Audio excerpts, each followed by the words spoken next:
we are still on that developing story. And before we took the break, there seemed to be a bit of a disagreement here in terms of what we should, or how we should be handling this and curing this, by virtue of the fact that there's the information that we have. But I think there's also, this is where now background information really comes into play. And we do know that General Chiwenga had come out and made a statement either yesterday or the day before in regards to the military willing to intervene to take care of a political situation. Then we see tanks being taken out of the barracks. What should that tell us, David? Of course, there's a big problem, and we have a crisis of leadership in Zimbabwe. Of course, there has been, with Bob extending his beyond heroism now, heading to zero. And I think the succession issue of Bob has been a thorn in the flesh. When the vice president was fired and went into exile in South Africa, it showed you there was a big problem when we saw First Lady pointing fingers at the vice president and accusing even military generals of colluding, you know, Mugabe. Yeah, to take over power from Mugabe. Then you know there's a problem. But more importantly for me as a journalist, when military officers take over the mouthpiece that has been where we get official information, and you send packing all journalists, then there's a very big signal being sent. Journalists who are not criminals, I'm pretty sure. And the military said they were targeting criminals. I don't know who these criminals are. If they were criminals, they would have been arrested ordinarily. But I don't know how they're going to play their videos, you know, broadcast, know how to put the graphics on there. But from what Eric says, he says that maybe it's just Mugabe trying to show anybody that might be dissenting that he is still in power, he's still in control. And so far, interestingly, we have not heard from Mugabe himself. If you have studied Robert Mugabe, then he's not the kind of man who would speak through third parties. Whether he's at an UN conference, whether it's before Trump or Obama or whoever, he will tell you right to your faces, I don't need you. He is known to be that outspoken, you know, politician that, you know, very clear in the mind, very sharp. I don't know where he got this DNA of dictatorship and turned from, you know, freedom well, fighter. It seems to be an African DNA. Yes. Eric, yes. The fact that Mugabe has been silent so far, it seems to even be more of Grace, who is, you know, the mouthpiece of Mugabe right now, given that she had a rally the other day where she was booed, and still went ahead to say that, well, and there seems to be a strategy also in Zimbabwe where they're now turning to vernacular. They turn into vernacular, which kind of switches off now international media, and you can only now rely on a translator. But the fact that Mugabe has been silent, you still think that he is still trying to get a message across using the military, but quietly? If you look at the development in the Zimbabwe political scene recently, you can see that, and actually it has always been said that it's Grace actually who is ruling. It's Grace actually who is pulling the strings behind the scenes. It's Grace actually who is behind what Mugabe does, and she then also came out very clearly and defend Mugabe for firing his deputy. So that means that Grace actually makes also some of the decisions that actually are eventually announced by Mugabe. And if you look at, when you're talking about the background, and if the chief of a general staff actually had already made that statement, and as a head of state who is actually the commander-in-chief of the soldiers, then you must also be worried. So then you need also to reorganize your troops so that in the event there is any dissent where you will need the support and the intervention of the military, then you will be guaranteed for it. Once the chief of staff has announced that, and he controls the soldiers, so that means that there is a split within the military. So you also need to reorganize and also be assured that you have the soldiers who can defend you.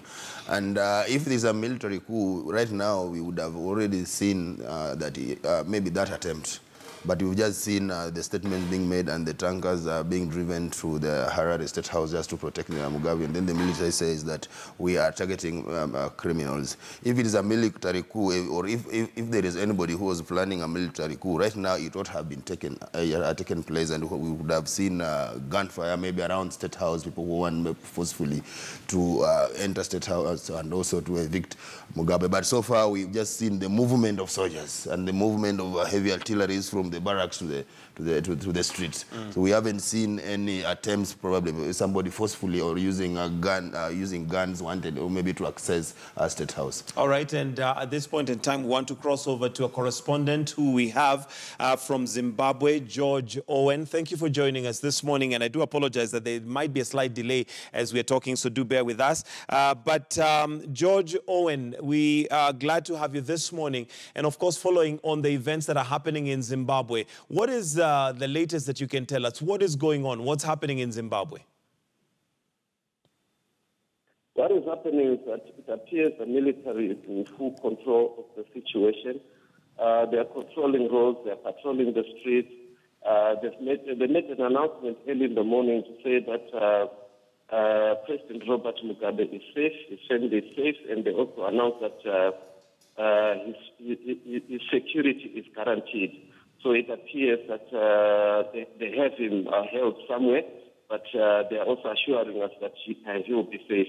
In the statement made by Major General Tito Moyo, he assured the nation that everything is going to be okay. He called on civil servants not to panic, Zimbabweans not to panic, but they also said they were going around, they were on a mission to fish out criminals around President Robert Mugabe. All right. Around President Robert Mugabe, and we can only assume who those criminals are.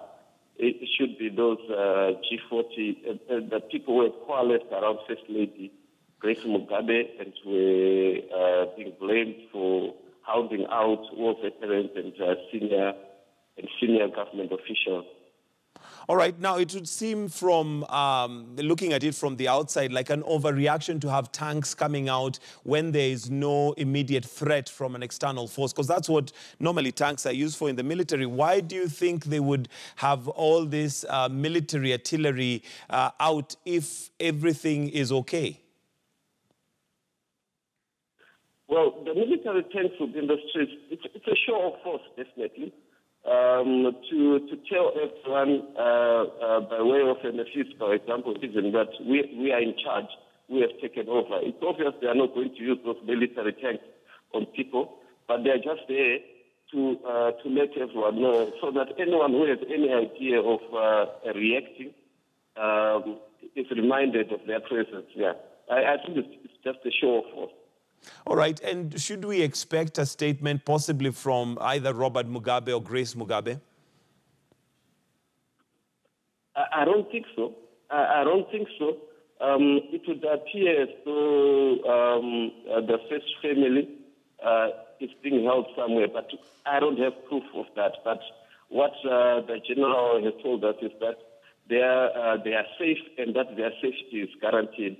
All right. So unless they are made to speak by the army, but I don't think, I'm not expecting a statement. I'm expecting maybe further statements from the army.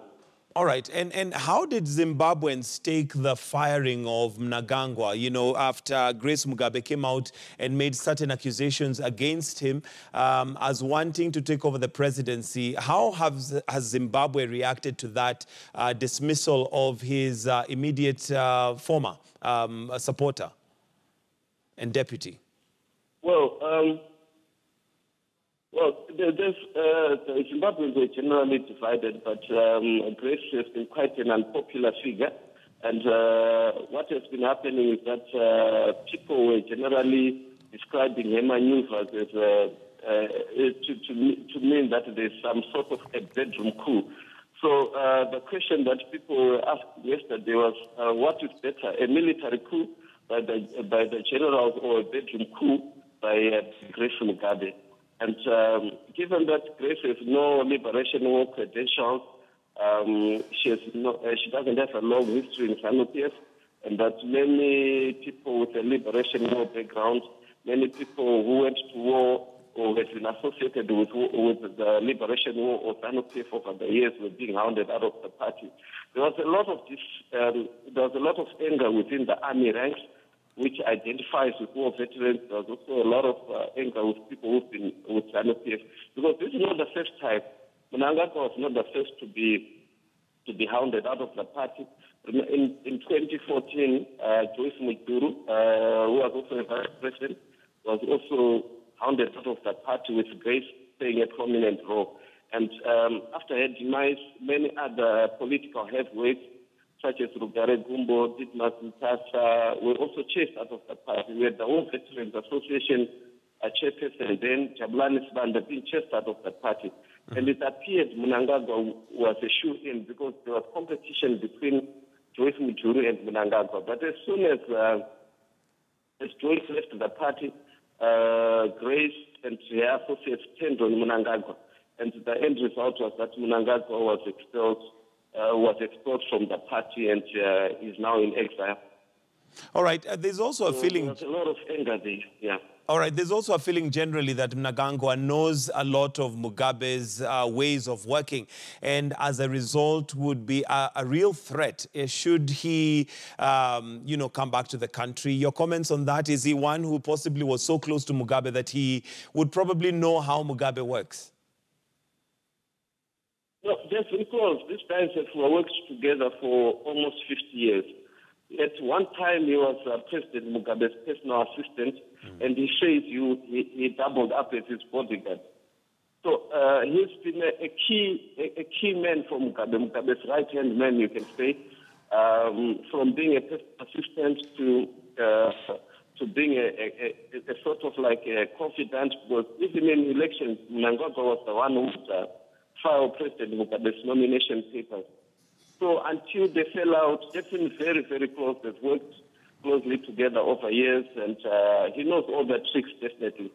All right. There's also unconfirmed reports of arrest of cabinet ministers and prominent people in Zimbabwe. And of course, this is on the backdrop of the Army General saying that they're out to root out criminals. What can you tell us about that? Heard those rumors, but as we speak, there's nothing official yet. But I would assume some arrests have been made because the military would have made moves overnight.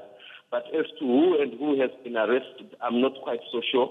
I've heard that Home Affairs Minister Ignatius Chombo has been arrested, for example, but I don't know whether that is true or not. The army has not told us whom they've taken in. The police has not commented. The government has not spoken. So at the moment, it's still speculation. All right. And we've also seen pictures from Zimbabwe. Maybe you can let us know how the situation is on the ground. Are people able to just go about their business? We've seen, army trucks and police presence. What's the feeling on the ground? Are people able to just continue with their lives as we wait for this, unfolding story? The situation definitely cannot be the same, because I know for certain that some embassies have advised their employees to operate from home. The military is encouraging people to minimize movement, so it will not be a normal day today. It's only people like us who are on the ground and maybe essential services. But certainly some people are taking precaution and are limiting their movement. So some people will definitely stay at home. It's unfortunate that our working day starts at 8, so we would be able to give a full and a more appropriate response after 8. All right, thank you very much. I believe Zimbabwe is probably, an hour behind Kenya, so it's going on to 8 o'clock now. Thank you very much, Owen, for joining us this morning. We'll probably catch up with you later as this story continues developing. So for those of you that might be joining us now, that is details coming in from Zimbabwe, where there were rumors and there was word that there may be an attempted coup. But according to the military, it is not an attempted coup, and Zimbabwe's military has read out a statement after taking over the national broadcaster ZBC, saying it has taken action to target criminals. However, it said that it is not a military takeover of government, and President Robert Mugabe and his family are safe. Heavy gunfire and artillery was heard in northern suburbs of the capital of Harare early on Wednesday. Zimbabwe's envoy to South Africa, Isaac Moyo, dismissed talks of a coup, saying the government was intact. Soldiers deployed across Zimbabwe's capital, Harare, and seized the state broadcaster after 93-year-old President President Robert Mugabe's ZANU-PF party accused the head of military of treason, prompting frenzied speculation of a coup. This comes just 24 hours after Military Chief General Constantino Chiwenga threatened to intervene on a purge of allies of Mugabe's ZANU-PF. The United States and Britain advised their citizens in Harare to stay indoors because of political uncertainty. U.S. citizens in Zimbabwe are encouraged to shelter in a place until further notice, the statement said. Now, the British Foreign and Commonwealth Office statement told nationals currently in Harare to remain safely at home or their accommodation until the situation becomes clearer. So this is the information we have so far. Any development from what we get from Owen? Maybe, Julie, something that maybe we should take note of? I think he's basically said what the international press has been reporting about the army statement, Mnangagwa going into exile. But I suspect the criminals, or one of the criminals the army is talking about, is actually Grace Mugabe. Sure. Because it seems to be a movement against her and her G40 faction of ZANU-PF.